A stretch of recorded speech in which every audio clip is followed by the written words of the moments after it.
వెల్లనస్కి స్వాగతం. ముందుగా ముఖ్యాంశాలు. క్రెడిట్ అవుట్ రీచ్ల ద్వారా సులభంగా బ్యాంక్ రుణాలు, వారాహి అమ్మవారికి విశేష పూజలు. క్రెడిట్ అవుట్ రీచ్ కార్యక్రమం నర్సరావుపేట పట్టణంలో పార్లమెంటు సభ్యులు లావు శ్రీకృష్ణదేవరాయలు అధ్యక్షతన ఘనంగా నిర్వహించారు. కార్యక్రమానికి రాష్ట్ర ముఖ్యమంత్రి నారా చంద్రబాబు, కేంద్ర ఆర్థిక మంత్రి నిర్మలా సీతారామన్లు ముఖ్య అతిథులుగా పాల్గొన్నారు. కేంద్ర ప్రభుత్వ ఆధ్వర్యంలో నిర్వహించిన క్రెడిట్ అవుట్ రీచ్ కార్యక్రమంలో పాల్గొనేందుకు నర్సరావుపేటకు విచ్చేసిన ఏపీ సీఎం చంద్రబాబు, కేంద్ర ఆర్థిక మంత్రి నిర్మలా సీతారామన్ కు ప్రభుత్వ చీఫ్ విప్ వినుకొండ ఎమ్మెల్యే జీవి ఆంజనేయులు ఘనస్వాగతం పలికి ఆత్మీయంగా ఆహ్వానించారు. ఈ సందర్భంగా జీవి మాట్లాడుతూ రాష్ట్ర అభివృద్ధికి కేంద్రం రాష్ట్ర సమన్వయంతో ముందుకు సాగుతున్న తీరు ప్రజలకు ఎంతో మేలు చేస్తోందని పేర్కొన్నారు. క్రెడిట్ అవుట్ రీచ్ కార్యక్రమం ద్వారా రైతులు, మహిళా స్వయం సహాయక సంఘాలు, సూక్ష్మ, చిన్న, మధ్య తరహా పరిశ్రమలు, యువ పారిశ్రామికవేత్తలు, చిన్న వ్యాపారులు, స్టార్టప్ సంస్థలకు బ్యాంకుల ద్వారా సులభంగా రుణాలు అందించడం వల్ల స్వయం ఉపాధి అవకాశాలు పెరిగి ఆర్థిక వ్యవస్థ మరింత బలోపేతం అవుతుందని ఆయన తెలిపారు. కార్యక్రమం తెచ్చిన ప్రజల జీవన ప్రమాణాలు పెంచాలి, అప్పుడే సమాజం సమగ్రంగా అభివృద్ధి చెందుతుంది. ఈరోజు క్రెడిట్ అవుట్ రీచ్ కార్యక్రమాన్ని నిర్వహిస్తున్నటువంటి డిపార్ట్మెంట్ ఆఫ్ ఫైనాన్షియల్ సర్వీసెస్ని, ఎస్ఎల్బిసి, అదే మరి వివిధ బ్యాంకులన్నీ కూడా ముందుకొచ్చారు. ఎండీలు ఉన్నారు. వారందరికీ జిల్లా యంత్రాంగానికి మనస్ఫూర్తిగా అభినందనలు. రైతులు, మహిళలు, యువ పారిశ్రామికవేత్తలు, విద్యార్థులు, కళాకారులు, వీధి వ్యాపారులు, స్వయం సహాయ సంఘాలు, ఇలా అర్హులైన ప్రతి ఒక్కరికి రుణాలు అందించడమే ఈ కార్యక్రమం యొక్క ముఖ్యమైన ఉద్దేశం. ఒకప్పుడు బ్యాంకు రుణం పొందడం అంటే చాలా కష్టంగా ఉండేది. ఇప్పుడు పూర్తిగా మార్పు వచ్చింది.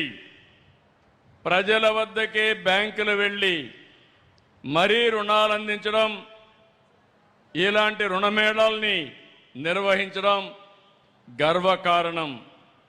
ఈరోజు పల్నాడు జిల్లాలో 1,04,000 మందికి 3,312 కోట్ల రూపాయలు కేంద్ర మంత్రి నిర్మలా సీతారామన్ గారి సమక్షంలో ఈరోజు ఇస్తున్నామంటే చాలా ఆనందం కలుగుతా ఉంది.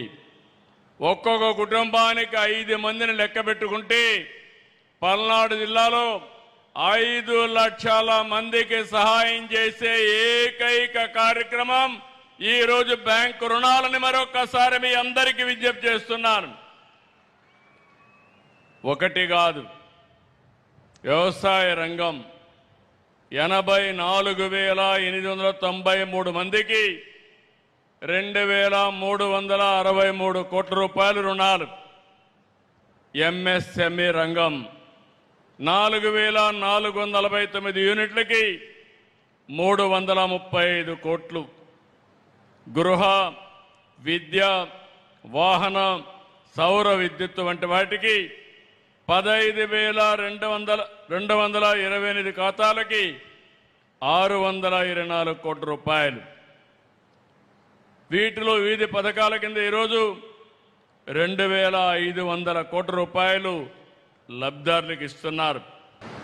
ఇక్కడ ఈ కార్యక్రమం ఒక పెద్ద ఎత్తున జరిగిన కార్యక్రమానికి వెనకాల మెయిన్గా 2014 నుంచి మన ప్రధానమంత్రి గారు మోదీ గారు ప్రతి ఒక్క గ్రామానికి కూడా బ్యాంకు వెళ్ళాలి, దానికి ఏం చేయాలో మన గవర్నమెంట్ అది చేయాలి.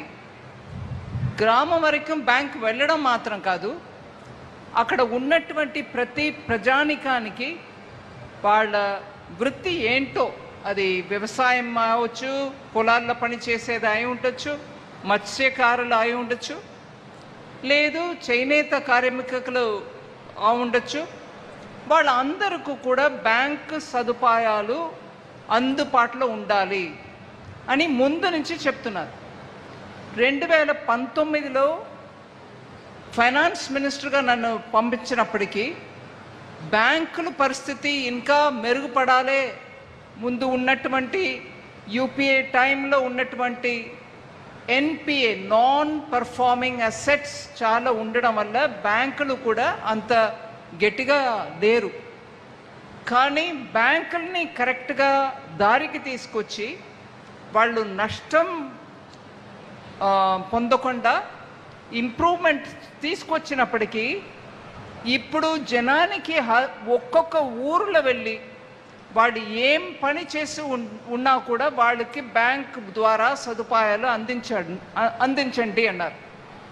దీనికి తగినట్టు గ్యారంటీ తోటి లోన్ ఇవ్వడం అనే ఒక సిస్టమ్ తీసుకొచ్చాం. ఇప్పుడు ముందు మాట్లాడినప్పుడు ఎంపీ గారు అన్నారు, కోఆపరేటివ్ ట్యాక్స్లో గ్యారంటీ లేకుండా లోన్ ఇవ్వలేకపోవడం వల్ల మీరు ఒక గ్యారంటీ సిస్టమ్ తీసుకురండి అని. అది కోఆపరేటివ్ సొసైటీ లెవెల్కి మాట్లాడారు. ముందుగా బ్యాంకులు కూడా అట్లాంటి లోన్ ఇచ్చే పరిస్థితులు లేకుండా ఉండేప్పుడు మేము ఆ గ్యారంటీ స్కీమ్ తీసుకొచ్చి తోపుడు బండిలో పెట్టుకొని వ్యాపారం చేసే చిన్న చిన్న వ్యాపారులకు కూడా గ్యారంటీ లేకుండా, మతలం అంటే వాళ్ళ ఇంటి నుంచి బంగారమో లేకపోతే వాళ్ళ ఇంటి పత్రాలు తీసుకొచ్చి బ్యాంకులో పెట్టకుండా, దానికి అవసరం లేకుండా గవర్నమెంట్ గ్యారంటీ ఇచ్చి వాళ్ళకి బిజినెస్ నడిపించడానికి వీలుగా చెయ్యండి అన్నారు. నేను కళ్ళారా చూశాను. ఆంధ్రప్రదేశ్లో ఉన్న ఆ సమయంలో మార్కెట్కి వెళ్తే కాయకూరలు చేసే వ్యాపారం చేసేవాళ్ళు కూడా ఆ రోజుకు 1000 రూపాయలు తీసుకుంటారు అప్పు మధ్యవర్తి దగ్గర నుంచి.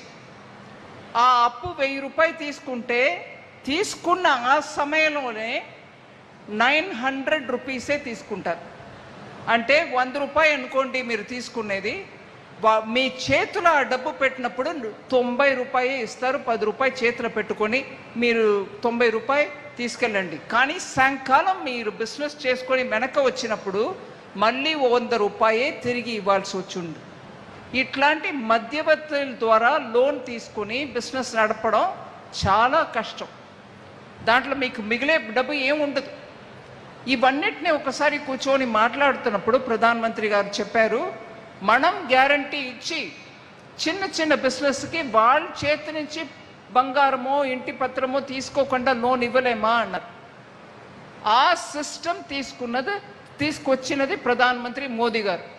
గ్యారంటీ ముందు తీసుకొచ్చి గవర్నమెంట్కి ఇచ్చి గవర్నమెంట్ ద్వారా లోన్ ఇచ్చినప్పుడు చిన్న చిన్న రైతులు, చిన్న చిన్న మత్స్యకారులు, చిన్న చిన్న వ్యాపారం చేసే వాళ్ళందరూ కూడా వాళ్ళు ఏ రకంగా కూడా గ్యారంటీ పేపర్ ఇవ్వకుండా మనం వాళ్ళకి అప్పు ఇవ్వాలి.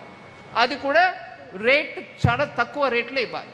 ఈ మధ్యవర్తులు నమ్ముకొని లోన్ ఇచ్చి పుచ్చుకున్నప్పటికీ వాళ్ళకి ఏం ఆదాయం మిగలదు కదా. కొండమెట్ల వద్ద వేంచేసి ఉన్న శ్రీ లక్ష్మీ నరసింహస్వామి సేవకులు జాజుల మాల్యాద్రి ఆధ్వర్యంలో నిర్మాణం జరుగుతున్న విశ్వమాత గో సంరక్షణ ఆశ్రమం నందు శ్రీ వారాహి గుప్తా నవరాత్రుల 3వ రోజు కార్యక్రమానికి మహిళా భక్తులు కుంకుమార్చన కార్యక్రమం ఘనంగా నిర్వహించారు. ఈ సందర్భంగా నిర్వహించిన కుంకుమార్చనలో విశేషంగా సామూహికంగా 54 మంది పీఠంపై కూర్చొని నిర్వహించారు.